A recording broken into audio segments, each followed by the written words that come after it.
안녕하세요. M&M 모터스 만두아빠 인사드립니다. 오늘은 기아 자동차의 미디어데이에 직접 참석해보고 왔습니다.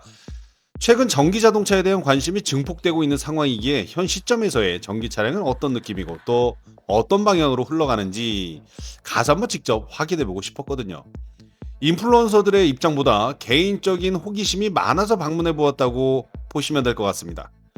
우선 기아 자동차의 EV5 벌써 숫자가 많이 나왔습니다. 3, 4, 5, 6, 9 이제 7번하고 8 남은 것 같습니다.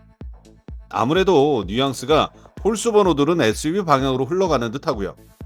짝수 번호들은 세단 방향으로 갈피를 잡아버렸습니다. 이걸 저만 생각하고 있었나요? 이제 남은 7은 SUV가 되는 걸까요? 승용이 되는 걸까요? 앞으로 어떻게 출시할지 매우 궁금해집니다. 자, 우선 본론으로 들어와서 수치상으로 EV5에 대한 내용을 먼저 확인해 보도록 하겠습니다. 전장은 4610mm, 전폭 1875mm, 전고 1675mm, 축거 2750mm, 최고 출력 160kW에 최대 토크 296. 배터리는 81.4kWh입니다. 자, 여기서 제가 지금 재원을 먼저 언급해 본 이유가 있습니다. 왜일까요? 전장, 전폭, 전고, 축거가 소렌토보다 작은 수치인데 실제로 눈앞에 펼쳐진 EV5는 이보다 더 큰 느낌이 물씬 풍겨졌습니다. 그리고 이 생각도 머릿속을 계속 스쳐 지나갑니다. 대중소, 대중소, 대중소. 3호. 네, 사진으로 비교 첨부해 봐드릴 테니 한번 비교해 보시는 것도 재미있으실 것 같습니다. 정말 대중소의 느낌을 잘 살려놓았습니다. 누가 보아도 EV 홀수 라인업의 아이덴티티가 정말 뚜렷하게 잘 보여지더군요. 솔직히 외형적인 모습에 대한 인상은 개개인의 취향이 다 다른 느낌이라서 조심스럽게 말씀을 드려야 될 것 같습니다. 제 취향으로는 아직은 뭔가 모르게 익숙한 디자인은 아닌 것 같습니다. 비슷한 디자인이 여러 개가 나왔는데도 말이죠. 이유는 저도 잘은 모르겠지만 전기차면 왠지 딱 외부에서 보아도 전기차라는 느낌이 물씬 풍겨지게 되는데 앞서 설명했던 것처럼 대중소의 모양이 머리에 잡혀져 버리니까 디자인에 대한 언급보다는 큰 거 또는 작은 거 골라야 한다는 생각이 더 현실적으로 다가오더군요. 2인이나 3인용은 EV3, 3인에서 4인용 가족은 EV5, 4인 또는 5, 6인용 가족은 EV9. 물론 제가 감히 디자인을 농하면 안 되겠지만 실용적인 면에서는 가족 구성원에 따른 또는 라이프 스타일에 따른 승차 정원이나 실내 공간만 생각하면 된다고 하다 보니 저에게는 이게 더 선택의 고민으로 크게 다가왔던 것 같습니다. 이래저래 전기차 라인업 많지 않잖아요. 그 중에 인원수만 결정하면 된다. 그게 더 쉬운 결정 아닐까요? 소비자들의 고민을 덜어주기 위해서 패밀리룩을 만들어낸 거 아닌가라는 생각에 저도 고개를 한번 끄덕여 봤습니다. 차량 생산에 한계라는 것이 있다 보니까 다양한 디자인의 전기 차량을 보려면 오랜 시간이 걸리긴 할 것 같습니다. 자, 다시 원점으로 돌아와서 이번에는 다들 궁금해하셨던 배터리. 배터리는 NCM 배터리를 탑재했다고 합니다. 한 번 충전으로 640km 주행이 가능하다. 물론 다들 이라고 한 템포 쉬어가야 하나라는 생각을 하게 될 것 같습니다. 물론 360kW급 충전기로 10%에서 80%까지 충전하는데 30분이면 된다고 하지만 이게 현실적으로 참 뭐랄까요? 이게 참 좀 짧아요. 그쵸? 최근 전기차 충전소가 많이 증설되어지고 주변에서도 많이 보이고 있지만 수도권 이외의 권역에서는 전기차 충전 문제와 겨울철 배터리 감소 등으로 불편함을 느낀다는 글을 경험하다 보니까 460km 주행 거리는 아직까지는 조금 뭔가 모르게 아쉬움이 있어요. 다만 전기차 충전 요건에 부합되시는 분들은 또 다른 의견을 많이들 주시더라고요. 진작에 살 걸 그랬다. 다음에도 전기차 구매할 것이다.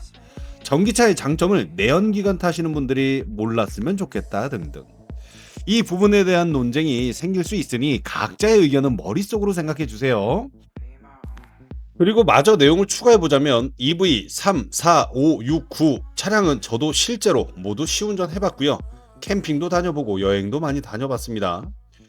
이렇게 경험해본 만두 아빠의 입장에서는 이제는 실내의 디자인 차이가 크게 없는 것 같습니다. 그리고 신박한 기능도 크게 없죠. 우리에게 이제 남은 신박한 기능은 자율주행과 초고효율 배터리가 장착된 하늘을 날아다니는 이런 것만 남은 거 아닐까요? 최근에는 더 이상 큰 변화를 줄 수 없다 보니까 하드웨어적인 면보다는 특히나 안정성, 그리고 디자인, 소프트웨어적인 부분, 그리고 완성도를 수정하고 있는 느낌이다 보니까 혁신이라는 느낌이 드는 자동차는 이제 크게 없는 것 같습니다. 이제 마치 정체기라는 느낌이라고 해야 할까요? 그렇게 잠깐 제 다리가 나오고 있네요. 자, 그래도 이번 EV5에 매우 칭찬할 만한 기능들이 꽤나 많이 적용됐습니다. 그 중에서 이건 칭찬해야 됩니다.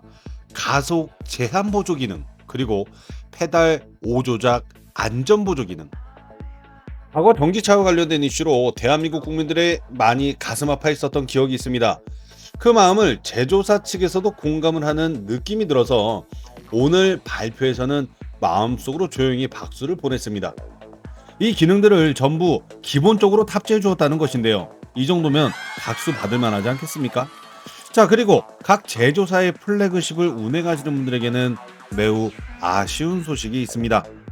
앞서 언급했던 것처럼 신박한 기술, 즉 신기술의 발전이 더디게 흘러가다 보니 과거에는 플래그십 세단에서만 볼 수 있었던 NSCC, 서라운드 뷰, 커브드 디스플레이, 원격 스마트 주차 보조, 충돌 방지 보조 시스템, 에르고 시트, AI 어시스턴트, 릴렉싱 시트 등등 이 모든 고급 옵션들이 중형 라인업에도 모두 적용되어지고 있다는 겁니다. 특히 EV5에도 모두 다 적용이 되고 있는 것이죠. 그렇다면 EV 라인업의 옵션과 기존 라인업의 옵션의 차이는 사라져버린 상태가 되고 있고요.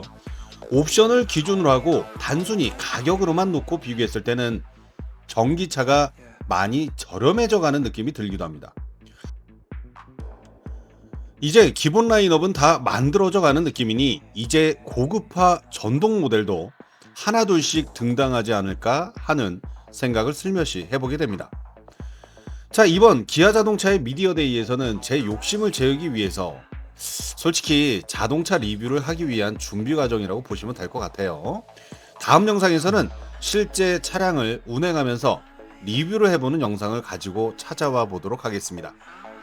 유튜브 시작한 지 이제 한 달 보름 차이기 때문에 더 많이 배워야 하고요. 더 많이 경험해봐야 저도 잘할 수 있을 것 같습니다. 어색하고 촌스럽고 부족하겠지만 좋은 자동차의 인사이트를 들려드릴 수 있도록 더 노력하고 발전하는 M&M 모터스 만두 아빠가 되겠습니다. 영상 시청해주셔서 감사드리고 더 많은 양질의 영상을 업로드할 수 있도록 여러분들의 좋아요, 구독, 알림 설정 정중히 부탁드려보겠습니다.